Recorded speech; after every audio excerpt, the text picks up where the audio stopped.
Assalamualaikum warahmatullahi wabarakatuh.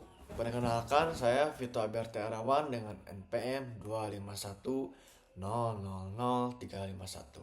Di sini saya mengerjakan tugas Pancasila. Pada kesempatan kali ini, saya akan membahas mengenai Pancasila sebagai sistem etika, yaitu bagaimana nilai-nilai Pancasila menjadi pedoman moral dalam kehidupan berbangsa, bernegara, dan juga dalam kehidupan pribadi kita sehari-hari. Dalam era modern, era digital yang serba cepat dan serba terbuka, tantangan moral semakin kompleks. Kita menghadapi fenomena seperti hoax, ujaran kebencian, intoleransi, polarisasi politik, masalah etika digital, dan lunturnya budaya gotong royong. Semua ini menunjukkan betapa pentingnya kita kembali memahami Pancasila bukan sebagai teks normatif, tetapi sebagai panduan moral, sebagai sistem etika hidup bersama. Apa sih sistem etika? Di sini saya akan menjelaskan. Sebelum membahas Pancasila, mari kita pahami terlebih dahulu apa yang dimaksud dengan sistem etika. Sistem etika adalah suatu rangkaian nilai, prinsip, dan norma moral yang dipakai untuk menentukan apakah suatu tindakan itu benar atau salah, baik atau buruk. Sistem etika bukan hanya teori, ia mengatur perilaku manusia, cara kita membuat keputusan, cara kita berinteraksi, serta cara kita bertanggung jawab terhadap orang lain. Dalam konteks kehidupan sosial, sistem etika sangat penting untuk menjaga keteraturan sosial, menuntun keputusan publik, dan membentuk karakter warga negara. Lalu, mengapa Pancasila disebut sistem etika? Pancasila dikategorikan sebagai sistem etika karena beberapa alasan mendasar. Di antaranya ada 3. Pertama, saya akan menjelaskan Pancasila memuat nilai-nilai moral universal, ketuhanan, kemanusiaan, persatuan, kebijaksanaan, dan keadilan yang bisa diterapkan pada berbagai bidang kehidupan. Lalu yang kedua, nilai-nilai Pancasila menjadi dasar pembentukan hukum, kebijakan publik, dan norma sosial. Artinya, Pancasila menuntun arah moral negara. Lalu yang ketiga, yang terakhir, Pancasila mengatur hubungan kita sebagai individu dengan sesama manusia, dengan negara, bahkan dengan Tuhan. Karena itu, Pancasila bukan hanya dasar negara, tetapi juga pedoman etis bagi seluruh rakyat Indonesia. Lalu, Pancasila sebagai sistem etika dalam 5 sila. Yang sila pertama, ketuhanan yang Maha Esa. Sila pertama mengandung etika ketuhanan, yaitu bagaimana manusia berhubungan dengan Tuhan dan dengan sesama pemeluk agama.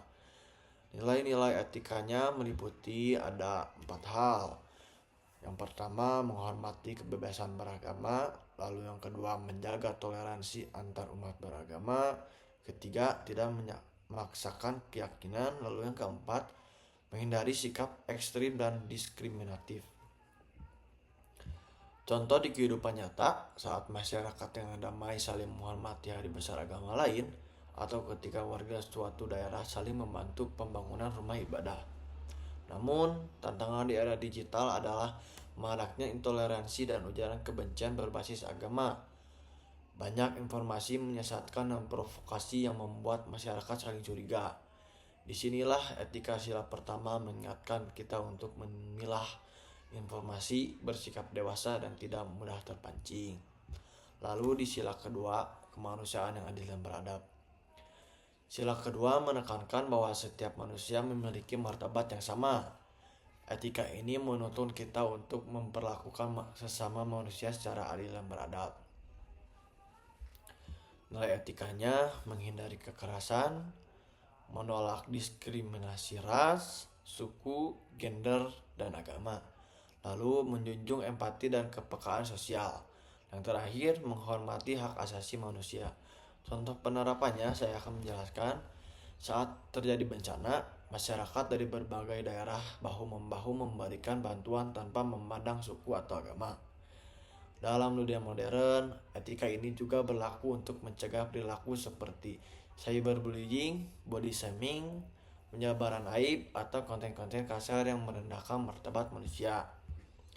Dengan demikian, Sila kedua mengajak kita untuk selalu menempatkan martabat manusia sebagai nilai tertinggi.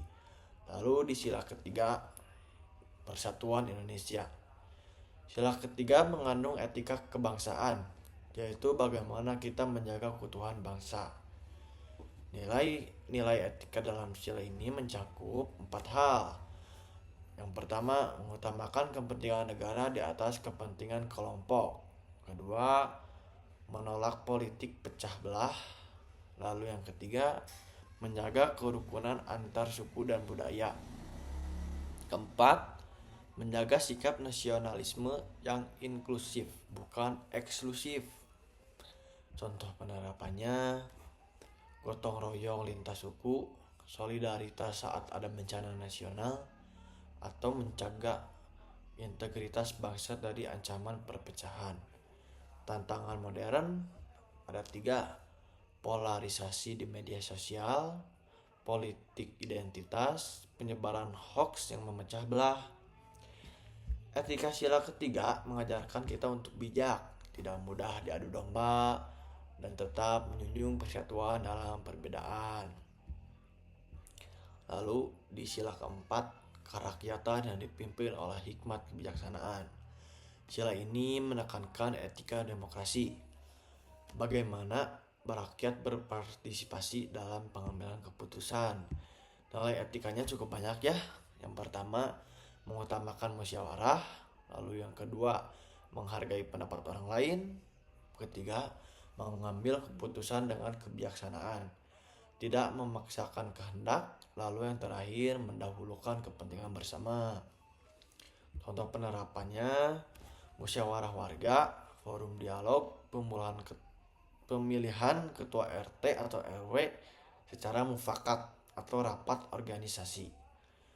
Tantangan digital ada 3, perdebatan politik yang kasar, polarisasi di dunia maya, egoisme pendapat, dan kurangnya ruang dialog. Etika sila keempat mengingatkan kita pentingnya berdiskusi secara santun dan bijak. Lalu di sila kelima, itu sila terakhir, keadilan sosial bagi seluruh rakyat Indonesia. Sila kelima merupakan tujuan akhir dari seluruh rangkaian sila, yaitu terwujudnya keadilan sosial. Nilai utama etikanya adalah, pertama, distribusi sumber daya yang adil. Lalu yang kedua, penghapusan kemiskinan dan ketimpangan. Ketiga, perlindungan kepada kelompok lemah. Keempat, menolak korupsi dan eksploitasi. Lalu yang kelima, kesejahteraan yang merata bagi semua warga. Contoh penerapan modern ada 4. Pertama, program bantuan sosial. Lalu yang kedua, pemerataan pembangunan. Ketiga, akses pendidikan kesehatan yang lebih inklusif. Keempat, upaya mencegah ketimpangan digital antara kota dan desa. Dengan demikian, sila kelima menegaskan bahwa keadilan bukan hanya milik individu tertentu, tetapi memiliki seluruh bangsa. Relevansi di era digital dan globalisasi. Di era digital, informasi sangat cepat beredar, tetapi tidak semuanya benar. Banyak informasi palsu, provokasi, konten tidak etis, dan perilaku tidak sopan yang muncul di media sosial. Nilai-nilai Pancasila bisa menjadi pedoman untuk menghadapi fenomena ini. Di antaranya dalam sila pertama, mencegah intoleransi dan kebencian. Di sila kedua, mengajak kita untuk menghormati martabat manusia. Lalu di sila ketiga, menjaga kita agar tidak terpecah karena perbedaan. Sila keempat, mendorong dialog dan kebijaksanaan. Lalu sila terakhir, sila kelima, menegakkan nilai keadilan dalam kehidupan digital. Dengan demikian, Pancasila bukan hanya relevan, tetapi semakin diperlukan untuk menjaga etika masyarakat di era modern. Nah, gitu aja menutup dari saya. Sebagai penutup, dapat kita simpulkan bahwa Pancasila adalah sistem etika yang sangat lengkap. Ia memadukan nilai ketuhanan, kemanusiaan, persatuan, demokrasi, dan keadilan sosial. Nilai-nilai ini menjadi kompas moral yang membimbing kita dalam kehidupan pribadi, kehidupan sosial, serta dalam menghadapi berbagai tantangan modern. Semoga kita semua dapat menerapkan nilai-nilai Pancasila tidak hanya dalam teori, tetapi dalam tindakan nyata ya. Sekian presentasi dari saya. Mohon maaf jika banyak kesalahan kata. Terima kasih. Assalamualaikum warahmatullahi wabarakatuh.